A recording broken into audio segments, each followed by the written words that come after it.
Let's talk about clarity and why it's important in your life.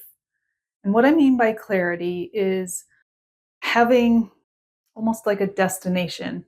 I don't want to really consider it a goal because I've had problems with the word goals of not maybe achieving it. So I have looked at it as a GPS, and I am going to set it in my destination. So that way, if I am trying to travel from Florida to New York, that at least I know where I'm going. And sometimes when you are driving, you'll run across an accident or construction and you might have to veer off. But you can always find your way back because you have that end place in sight almost. And so if you don't have that, and you might get lost or distracted, or I'm a person of shiny object syndrome. So lots of things catch my attention, and I might, turn over here to try to take care of something. And if I didn't have that set place, I wouldn't exactly know where to come back to. So that's why that's important. And sometimes I have had problems with actually choosing that place. And for lack of a term, I'm just going to call it a goal. You have to set yourself some sort of goal, some sort of direction that you're going. And sometimes getting that goal, if I was to ask you, what do you want? Most of the time, people can't answer that, but they can tell you what you don't want. So start right there. What is it that I don't want? So take YouTube for example. If you want to try to start a YouTube channel, they tell you to start getting in mind what it is that you want to do. And sometimes you might not even know what you want to do, but you know what you don't want to do. You might not want to present, you might not want it to be educational.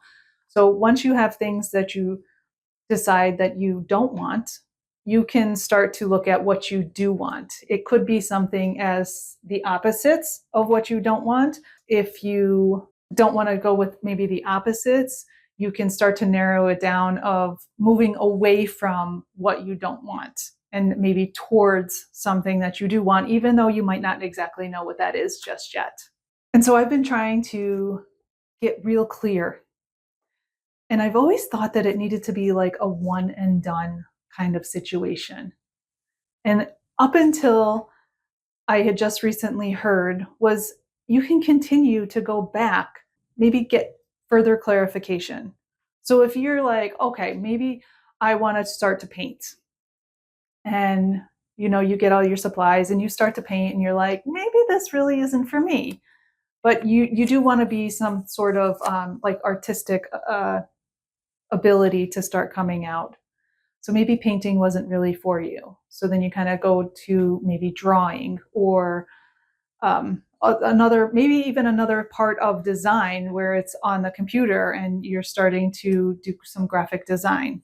But what you can do is when you start to set that goal, that early goal of kind of not really knowing where you want to go to, and I look at it as like where you want to move to. So if you decide that you want to move to a particular state, like Florida, and you're like, I want to move to Florida, but Florida is a pretty big state. There's, inland, there's ocean, the Gulf, there's the Keys, there's so many different areas. So then you start to narrow it down even a little bit more.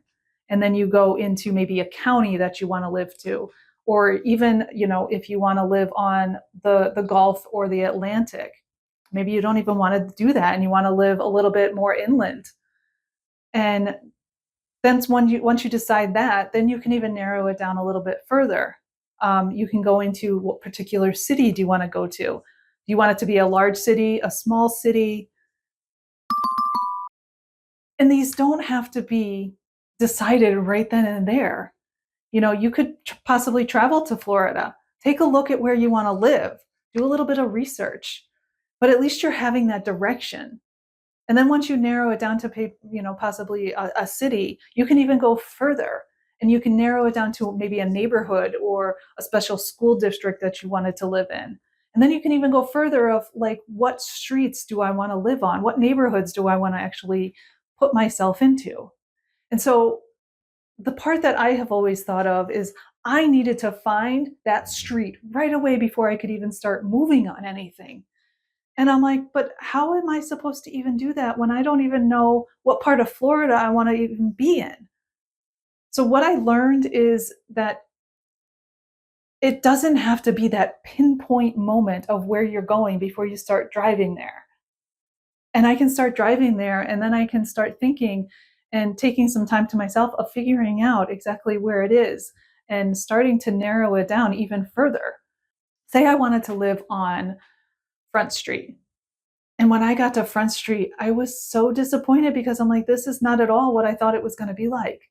Where if I would have just taken some time and started moving towards even just the state. And once I started to get closer and then I started to figure out more and more of what I really wanted, it potentially would have saved me some time. And I say that because if I got to Front Street and I realized that it wasn't what I wanted, I kind of looked at it as a disappointment and that all my goals for that were just almost wasted. And that's not the case because if I would have narrowed it down, then maybe I can take that step back and I could have gone out a neighborhood or, a city and I could look at it that way. What I'm saying is you don't have to do it all at once. And it's just taking some time. You know what? You set yourself a goal and you start working towards that goal. And then you start to figure out, wow, this is actually where I want to go. And you start to go deeper into that. And that's was so eye-opening for me to realize that I didn't need that select, bullseye of where I needed to be. Because that bullseye is just going to come out through practice, through doing, and through moving towards and into that center of that eye.